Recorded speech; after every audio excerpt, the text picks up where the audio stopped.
Welcome, students, to inverses of square root functions examples. So I'm going to do one out of each little section, and I'm going to choose number 6 out of the first section. So go to number 6. So it says to find the inverse of each function. And for that, we're going to use reverse Pemdas. But first, remember g of x is another name for y. And inverse means we want to swap x and y. So let's do that first. So instead of y equals, I'm going to have x equals square root. And instead of x plus 3, I'll have y plus 3 over 2. So I'm going to start down here and think to myself whether there's anything to add or subtract that is outside the square root. And the answer is no. There's something inside the square root, but I can't get to that until I eliminate the square root itself. Same deal for multiplication and division. There's some division inside the square root.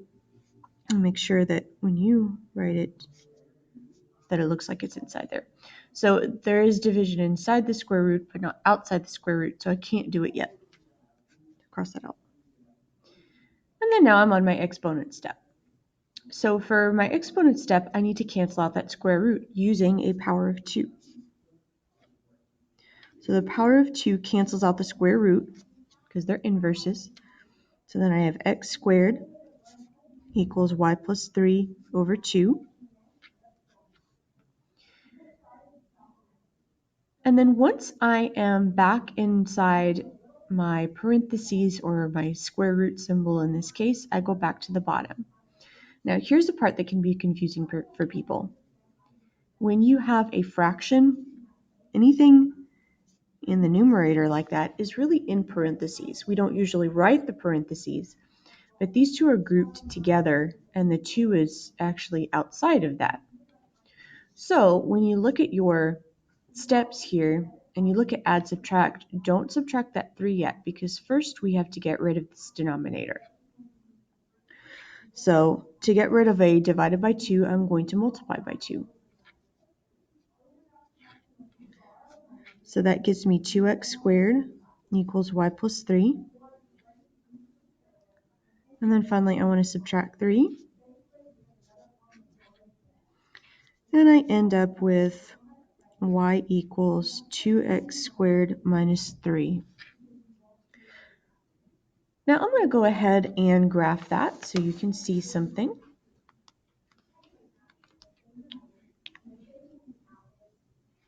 So let me do my original first. So I have square root of x plus 3 over 2. Over 2. There we go. And there's my graph. I'm going to graph the inverse. So 2x squared minus 3. Now notice, of course, that the inverse doesn't look like it's really the inverse. It doesn't look like it's reflecting over this line because it's the full parabola and not just the half of one. So what we need to do is restrict the domain. And we want to tell it to only use this half where x is greater than 0 and just pretend this half is not even there. So you're going to add x is greater than or equal to 0 to your inverse right there. So basically after you find your inverse, you'll just graph it and pretty much just see where the vertex is, and then go ahead and write the domain just so it includes the half of it, in this case the positive half from the vertex on. Alright, and then let's do one on the bottom half. So on these problems, you're going to state if the given functions are inverses. So I just want to know if they're inverses, so you don't necessarily have to find the inverse. Now, you can do it the exact same way. You could look at number 7 and go, okay, I'm going to find the inverse of this and see if I get this. And that's completely fine. There's nothing wrong with that. I want to show you a different way to think about it.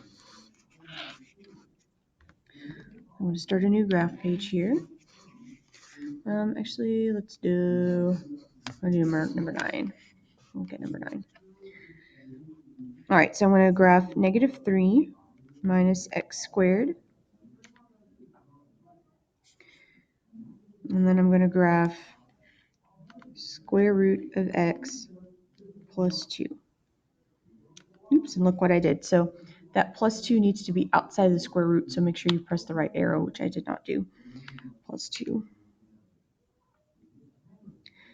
Okay, so I'm looking at this, and I know that I need, my inverses are going to reflect over that line. Oh boy, you can't see that.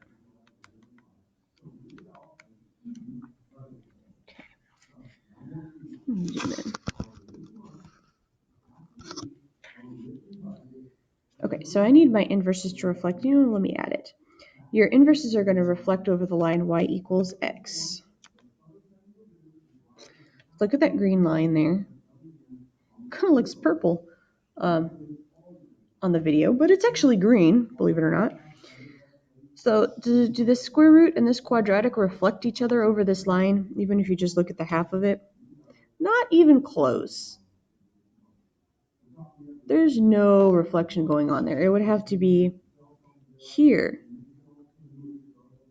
That quadratic would have to be right here in order to reflect properly. So that's not even close. You would just say no, and then show me how you figured it out, either algebraically or just kind of draw me a sketch.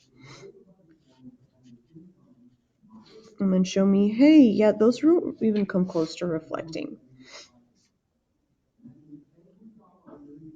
So if you have further questions, please come ask me or come sit in the small group.